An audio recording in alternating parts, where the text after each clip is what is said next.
will still fall victim to the false reality of this world and the false signals of this world, because it is powerful. We live in it. We may not be of it any longer, but we still live in it. And so from time to time, we're only human, we're imperfect, we're going to make mistakes. So I'll give you a perfect example of how the heart is true, but the flesh is weak. So I'm at the doctor yesterday. If you listen to my message from a few days ago, where I talk about being healed by Yahusha over and over and over and over and over again. Cancer, a monstrous tumor on my left kidney. We ripped that out with this grapefruit-sized tumor over 8 years ago. Gone. I ended up, as all of these follow-ups over the past 8 years, they found over that time so many things that are wiped away from me. They saw on scans as they were following me up over the past 8 years, they saw a spot on my pancreas. Gone. Turned out to be a collection of fluid from the surgery from removing my kidney, showing up a couple of years later. They found spots on my bones on follow-ups. Gone. They found a lesion on my thyroid. They found a lesion over what? It was like 1.1 or 1.3 centimeters. I can't remember. Followed up on it. Scans, gone. That evil mass of cells moved into my liver a few years ago. A couple of years ago, we had that removed.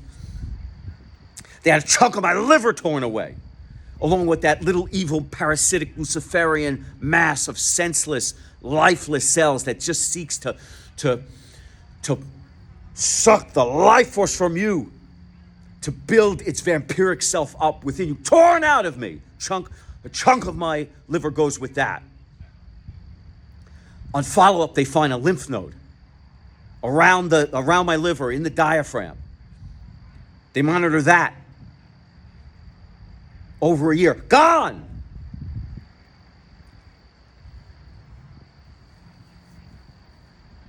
Liver issues. Not from the liver surgery. A year later, liver issues show up from an autoimmune reaction. Gone. They find a spot on my spine, mid-thorax, mid-spine.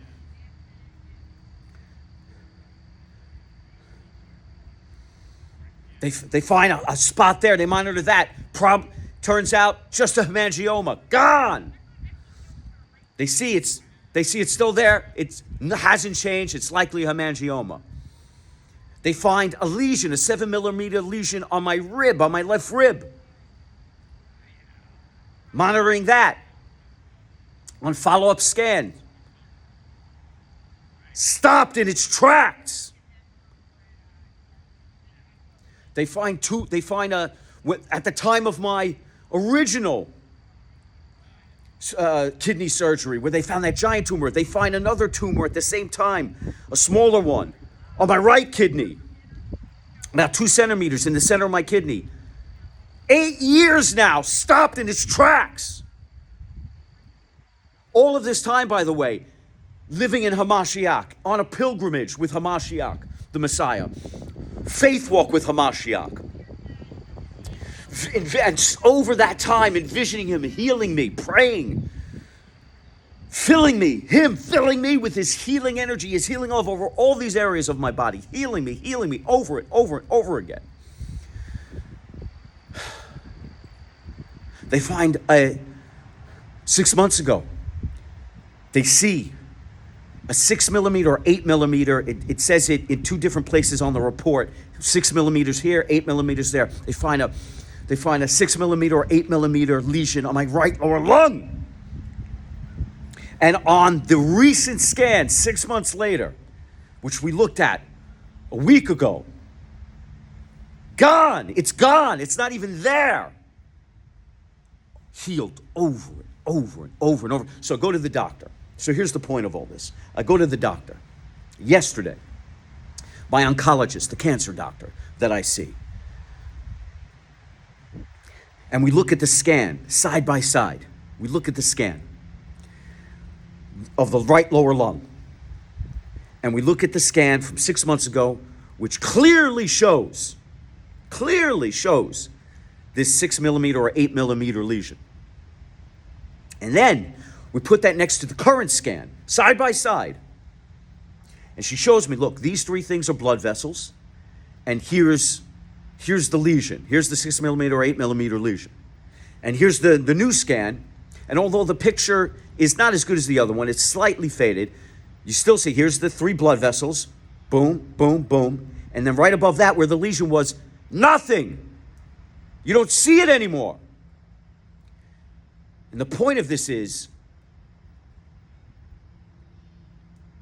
well, hold on a second. And then I start talking about how the plantar's wart I had is resolved, which led to a medication I took, which led to what I believe the autoimmune reaction that led to my liver issues. I've talked about that in other messages. But that resolved. My liver issues, skyrocketing liver enzymes, normal for the past 3 months. The pressure that my ophthalmologist was seeing in my left eye, gone down to a level that they say we almost never see this. This is all happening at the same time. So the pressure in my left eye, because of a weakened ocular nerve in my left eye, that pressure that they were seeing, which was getting higher and higher, and I was taking eye drops. I've been taking eye drops for this. That pressure is gone. They were seeing it at a pressure level of about 16 or 18, which is getting pretty high. Now they were seeing it at an 8 and a 10, and the doctor said, maybe we see this once a year. Blown away. He had to take the measurement twice because he couldn't believe it. So I'm telling this to the doctor, and she says to me, "You're an enigma." And I say, "Hallelujah." I believe I also said, "Praise God." What I also said is, this is in God's hands. But what my heart was screaming out for me to do was that what I should have said, and what my heart was screaming out for me to say was, I am healed because of Yahushua HaMashiach. And in ruminating on this, when she was showing me the two scans side by side, what I should have said to her, and when my heart was telling me, what the Ruach HaKodesh was telling me to say to her, was, you see that? You see this scan? You see where there's nothing there? That's Yahushua HaMashiach, the Son of the Most High, who heals me in all things, who keeps me strong, robust, clean, and healthy, who keeps the cancer at bay.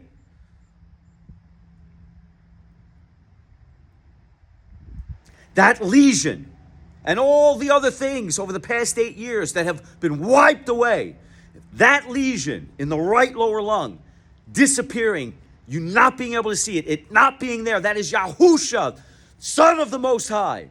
That's what my heart was crying out to say to her, and I didn't say it. And I didn't say it because I thought it's an inconvenient time. This is because the verbal opening, the conversation, there wasn't the opening to say it in a way that was congruent with the conversation. Or maybe I didn't say it because she's a doctor and she lives by the logic and ration of this world, of this illusion, this hallucination, and she would think I was foolish. Or maybe I didn't say it because I would have to explain to her who Yahusha is. That it's not Jesus, that his name is Yahusha. So I have to explain it. All these reasons that I had for holding my tongue, when my heart, powered by the Ruach HaKodesh, was screaming to say it, and I didn't say it. So even me going through this faith walk for the past 8 years and my heart being filled with Yahushua HaMashiach, even I stumble. And it cut me open. It cut my heart open that I didn't say it.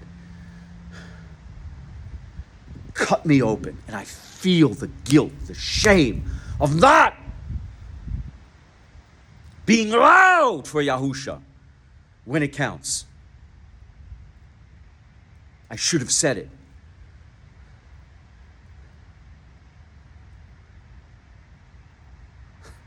But the lesson that taught me, for the heartbreak that I have over not saying it, is that I vow to always follow the truth in my heart and follow what the Ruach HaKodesh is guiding me to say, is crying out for me to say. All praise to Yahusha HaMashiach, to Yahuwah, the Supreme Elohim. All praise. As much as I've said this to you, how Yahusha has healed me, I should have said it to the doctor. And it has taught me an indelible lesson for the shame and the guilt and the anguish that I feel for not saying it. To always, from that moment forward, from this moment forward, to live the truth of HaMashiach, not just in my heart, but with my words. And when my heart cries out, when the Ruach HaKodesh cries out for me to declare His greatness and His glory, I will declare it. I will state it. I will shout it from the rooftops.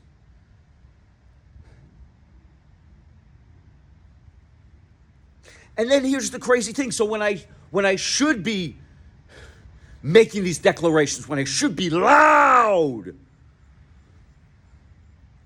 when I should be broadcasting for HaMashiach, I'm quiet.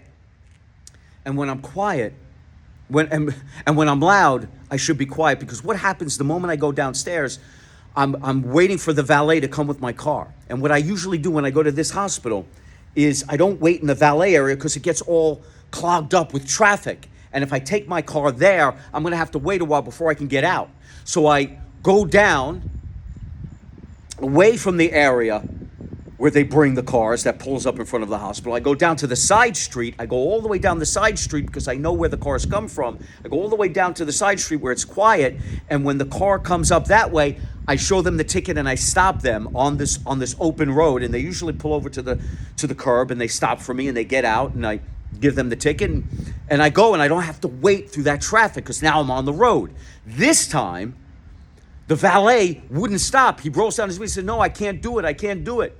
They don't want me to do it." And I'm getting angry. My testosterone is through the roof. I'm raging. And I start yelling at the guy. I'm like, "Get out of my car." And I'm huffing and I'm puffing. And the guy's like, "Please, please, please, I'm sorry, I can't do it." And I'm raging. And I go back up to the valet area and I wait for him. And I'm raging. I want to verbally tear him to pieces. But while all this is happening, the Ruach HaKodesh also has a hold of me. And I could feel him trying to pull me back from just going absolutely crazy and having just out of control rage. And I'm calming myself down, and he's pulling me back from the brink of a complete temper tantrum. And as the guy gets out, the guy is humble. He's apologizing. He's saying, "I'm so sorry. I'm so sorry." They're telling me when they hired me, they're telling me not to do that, to bring the car back here, that I have to bring the car back here. Because I guess others, maybe they do the same thing. And so, maybe their bosses are telling them, "You can't do that. You have to bring the car here. You can't just leave the car in the open road and give it to just anybody. Or, it's a danger. You're stopping the car in open traffic," whatever it is. And the guy's so apologetic, and I'm muting myself a bit, but I'm still so angry, and I want to lash out, but I'm like, the Ruach HaKodesh is pulling me back, and I'm still angry at him, but I'm saying, "Look, it's okay, thank you, but I'm still raging. I'm giving him the ticket, I'm giving him a little tip, but and he's like, I'm so sorry, and I'm still raging, but I'm not blowing a gasket. But I'm trying to keep that rage subdued. And the Ruach HaKodesh is keeping me subdued.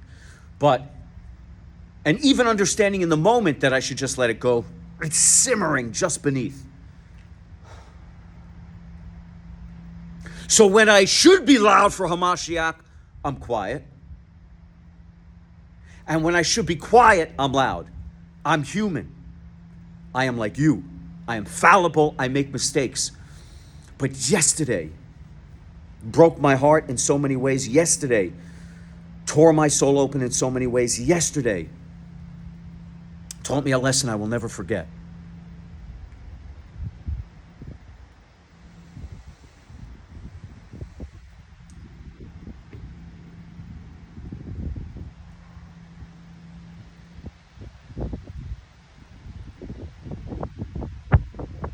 We're so concerned with the illusion.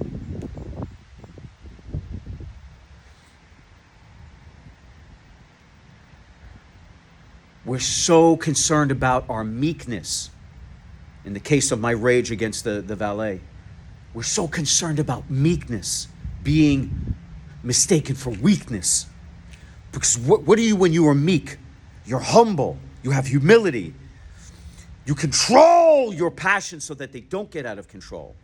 And you have that inner peace that the Ruach HaKodesh brings. Doesn't mean we become monks.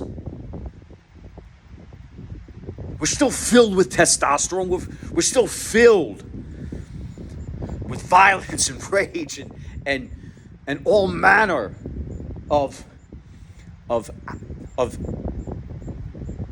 dark emotions and anger and intensity. But we have an inner peace that allows us to keep the sword sheathed and to have composure.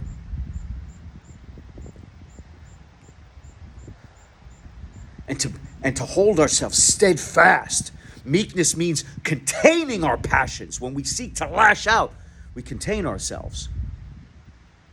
That's meekness. It's not weakness. It's the strength of Hamashiach, who instead of coming here to conquer us, he comes and he serves and he washes the feet of his fellow man as a lesson in how we should live our lives. For if he, on bended knee, washes the feet of his fellow man, how should we be acting?